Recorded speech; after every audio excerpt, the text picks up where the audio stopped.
সমস্ত মেকআপ আর্টিস্টদের উদ্দেশ্যে বেশিরভাগ ক্লায়েন্টদেরই একটাই প্রশ্ন থাকে, আমরা তো জাস্ট 2 ঘন্টার জন্য মেকআপ করাবো, তোমরা হালকার মধ্যে কিছু করে দাও, বা তোমরা এত টাকা দিয়ে মেকআপ করাবে, আমরা তো জাস্ট 1 ঘন্টা ওখানে থাকবো। তোমরা এটা বুঝতেই চাও না যে মেকআপ যতই তোমরা কম টাইমের জন্য ক্যারি করো না কেন, আমাদেরকে তোমাদের সমস্ত প্রোডাক্ট দিয়েই সাজাতে হবে। সো হে এভরিওয়ান, আমি সৃজা, তোমাদের সাথে আজকে আমি আমার লাইফের কিছু এক্সপিরিয়েন্স যেগুলো আমাদের সাথে ঘটে আসছে, মানে আমাদের মেকআপ আর্টিস্ট প্রফেশনে যারাই এসছে না কেন তাদেরকে কিছু না কিছুটা হলেও ফেস করতে হয়েছে, সেরকমই কিছু গল্প শেয়ার করব। সবার প্রথমে আমি তোমাদের সবার কাছ থেকে ক্ষমা চেয়ে নিচ্ছি। আমি এখানে কাউকে ছোট করছি না, বা আমি কাউকে এখানে আঘাত দিয়ে কথা বলারও চেষ্টা করছি না। আমি জাস্ট আমার নিজের লাইফের কিছু এক্সপিরিয়েন্স তোমাদের সাথে শেয়ার করছি। তো এবার আসি আমি মেন পয়েন্টে, আমরা এত বেশি টাকা কেন ডিমান্ড করি। প্রথমত দেখো, জিনিসপত্রের আজকাল যা দাম, সেই তুলনায় আমাদেরকে জিনিসপত্রগুলো কিনে তারপর তোমাদেরকে মেকআপ করতে হচ্ছে। কারণ তোমরা যদি জিনিসপত্রগুলো কিনতে চাও তাহলেই তোমরা বুঝতে পারবে যে কত কত টাকা দিয়ে আমাদেরকে জিনিসপত্রগুলো কিনতে হয়, ইনভেস্ট করতে হয়। সেকেন্ড নাম্বার পয়েন্ট, তোমাদের অনেকেরই কোয়েশ্চেন থাকে যে 3 বছর আগে তো তুমি 500 টাকায় মেকআপ করিয়েছিলে, তাহলে 3 বছর পরে সেম মেকআপ করাতে তুমি 1000 টাকা কেন নেবে। দেখো, মার্কেট প্রাইসের কথা তো সবাই জানে।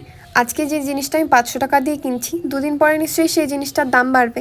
সেরকমই আমাদের প্রোডাক্টসের দাম অনেকটাই বেড়ে গেছে, তো আমাদেরকে সেই সমস্ত প্রোডাক্ট দিয়ে তোমাদেরকে কাজ করাতে হচ্ছে। তারপর আসে এক্সপিরিয়েন্স। আমি 3 বছর আগে যে এক্সপিরিয়েন্সটা আমার ছিল না, তার জন্য আমি যেগুলো ভুল তোমাদের মেকআপ করাতে গিয়ে করেছিলাম, হয়তো 3 বছর পরে সেই মেকআপে তোমরা তার থেকে বেশি ভালো রেজাল্ট পাবে, কারণ সেই 3 বছরের এক্সপিরিয়েন্স আমার কাছে এখন আছে। আরেকটা পয়েন্ট হলো, এক্সপিরিয়েন্সের সাথে সাথে আমি আজকে একজন টিচার। তো আমি যদি আজকে টিচার হয়ে 500 টাকার মেকআপ করাই, তাহলে আমার যারা স্টুডেন্ট হবে তারা কত টাকায় মেকআপ করাবে। তার উপর আমাদের এটা সিজনাল বিজনেস, তাই জন্য আমরা সবসময় ইনকামও করতে পারি না। আমাদের সারা বছর ডেমনস্ট্রেশন দিয়ে তারপর সিজনাল সময় আমাদের ইনকাম করতে হয়। আর তারপর আমরা সারাদিন যে দাঁড়িয়ে থেকে কাজটা করে তোমাদেরকে একটা ভালো আউটলুক দেই, সেটার কথা না হয় বাদ দিয়ে দিলাম। তো আশা রাখছি এরপর তোমরা যে মেকআপ আর্টিস্টকেই বুক করো না কেন, তাদের শিল্পকে একটু হলেও কদর দেবে।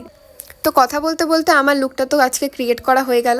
তো এটা ছিল একটা গেস্ট মেকআপ লুক। এটা তোমরা হলদি বা মেহেন্দি এরকম টাইপের বিভিন্ন অকেশনে ট্রাই করতে পারো। তো আজকের লুকটা তোমাদের কেমন লাগলো সেটা কিন্তু তোমরা অবশ্যই কমেন্ট করে জানিও। আর যদি আমি কিছু ভুল বলে থাকি তাহলে অবশ্যই আমাকে শুধরে দিও। আর তোমাদের যদি আমার কাজ ভালো লাগে তাহলে নিজেদের স্পেশাল দিনে আমাকে বুক করতে পারো, আর আমার কাছে ব্রাইডাল মাস্টার ক্লাসও করতে পারো। আমার কন্ট্যাক্ট নাম্বার 8597945760।